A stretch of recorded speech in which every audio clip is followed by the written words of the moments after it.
So marami pala guys ang nakapansin dito sa sa recent video ko, 'di ba, kung saan tinalakay natin itong kaplastikan at kakapalan ng muka ni Vice President Sara Duterte. Madami doon ang nag-comment ba na itong si Vice President Sara Duterte wala daw pong tumatabi sa kanya.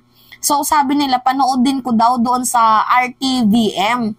Kasi yung nakita ko lang naman kasi na video guys kung saan nakikipag-usap itong si Vice President Sara Duterte dito sa ating Pangulo.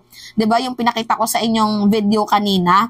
Meron palang video guys na binanggit ni President Marcos itong pangalan ni Vice President Sara Duterte, tapos nung pinakita yung pagkakaupo ni VP Inday, wala palang tumabi sa kanya, lahat pala nakadistansya, tapos yung ibang mga tao doon, habang kinukwento po ni President Marcos ang mga nangyari sa kanyang state visit, yung mga improvement, yung mga tao doon nagkumpul-kumpulan. Iba yung upuan ni First Lady, iba din yung upuan ni House Speaker Martin Romualdez, pero lahat sila may katabi.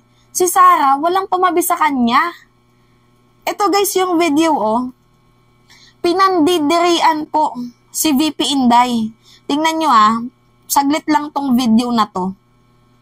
Calixto, the AFP Chief of Staff, and the service commanders that are here today. Yan. And of course, the Vice President Sara Duterte. And good afternoon to you all. Yan, tingnan nyo mamaya. I am pleased to share with you and the Filipino people the results of my back-to-back visits. Diba? Kita nyo yung yung picture? 'Di ba? Yan yung screenshot. 'Di ba? Na wala pong gustong tumabi sa kanya. Even si First Lady Liza nakadistansya sa kanya, kumbaga siya sa gitna, tapos espasyo dito. Tapos dito si First Lady ayaw tumabi sa kanya. 'Di ba? Kasi biruin nyo guys, sino ba naman yung tatabi dyan sa taong yan? Imagine nung wala po ang ating Pangulo, syempre uulitin ko sa inyo sa mga hindi lang po nakakaalam, itong ating presidente nandoon po sa ibang bansa for state visit. Kasama po ang iba't ibang highest official ng bansa and si First Lady. So ang naging caretaker po ng bansang Pilipinas, walang iba kundi si Sara Duterte. So ipinagkatiwala po ni President Marcos ang bansang Pilipinas kay Inday.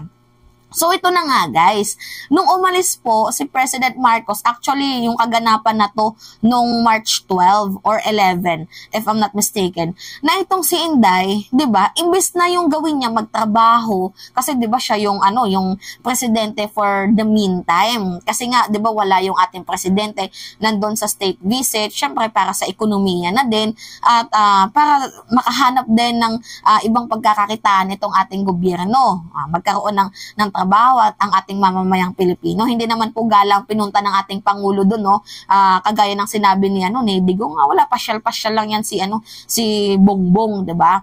Pero ngayon, ito na nga guys, na imbes na magtrabaho, itong si Vice President Sara Duterte, ano yung ginawa niya? Guys, nakiisa po siya sa Marcos Resign Rally. 'Di ba alam nyo naman po yun guys, binahalahura niya ang bayan natin. Na imbes sana siya yung tatayo para sa kaayusan, para sa katahimikan, 'di ba, para hindi lumaganap yung gulo, yung ingay sa ating bayan, na dapat sana siya yung nangunguna para pamunuan ito.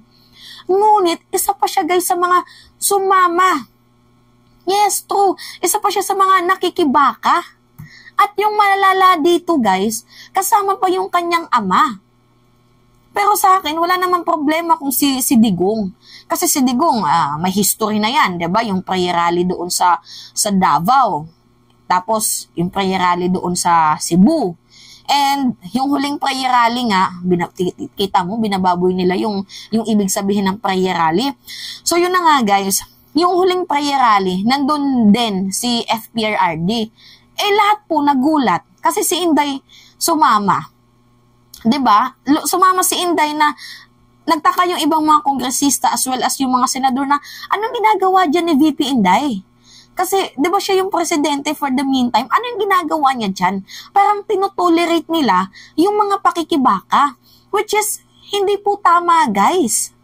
Di ba? And madami din po ang nakapansin, hindi lang naman din po ako at iba nating mga viewers, na itong pagpunta po ni Inday Sara Duterte doon sa prayer rally is yung parang sinesegue na lang po nila yung kaso ni Kibuloy, pero yung hidden agenda nila na i-reveal na ito pa lang si Sara Duterte and si Digong parang nag-early campaign na. Kasi yung, di ba yung sinisigaw doon, Marcos resign. Sabi pa nga ni Celis or ni Badoy, dapat yung AFP, yung PNP, kumilos na. Kasi hanggat nandyan pa daw si President Marcos, ang nangyayari daw guys, mas lalong lalaganap ang gulo. So, meaning to say, gusto na nilang alisin, mapatalsik, itong si President Marcos. So, yun po yung hidden agenda dito, guys. Ginagamit nila, yung kaso ni Kibuloy, yung mga pro-Kibuloy nyans, Kibuloy natics, ginagamit na lang po nila yung kaso ni Kibuloy para mag-create ng galit, ng himutok, ng pag-aaklas sa taong bayan para patalsikin, paalisin, pabagsakin si President Marcos. Yan po yun, guys. 'Di ba? So, alam naman po natin, guys, na itong si President Marcos, aware naman po dyan. Kahit nga sa sinabi ni Digong na si Bongbong, pasyal-pasyal lang yan. Nagsalita nga ng ating presidente na full schedule ako, hectic yung schedule ko. Ano yung pasyal-pasyal dito?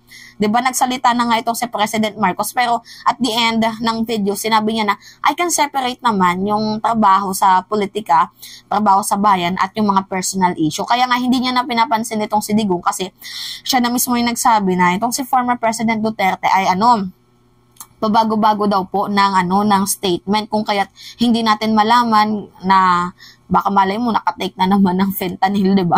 'Di ba kasi pabago-bago ng statement. But anyway, ito na nga si Sara, nung pagdating ng ating presidente, ang kapal ng muka, 'di ba? Ito yung video na kung saan pa siya. Ito yung video, 'di ba? Usap-usap sila ni President Marcos Mancuno. Actually, ulitin ko, tinanggal ko yung sound kasi nga baka ma-copyright tayo, mahirap na. Yan usap-usap sila, pa-smile-smile itong si Inday, pero yung totoo dito, ng pa-plastic. Diba, pinaplastic niya itong si President Marcos, samantalang si President Marcos, napaka-genuine ng smile niya kay Inday, kahit alam niya na binabackstab siya nito. Diba, kita nyo naman yung sa video, So, nakita nyo din itong picture, diba, na si Sara, nag-iisa lang sa upuan, walang tumabi sa kanya, walang tatabi. Paano ba naman may tatabi dyan? Lahat na kinalaban niya. 'Di ba? Si Martin, kinalaban niya. Tapos tinotolerate niya ang ginagawa ng kanyang ama. So, sino ba naman ang tatabi dito? Kasi, ang isip nila kay Sara, traidor, taksil. 'Di ba? Yun. So, anyway, it's me again, guys, si Mima Alicia. Nagbabalik ulit para sa ating panibagong video.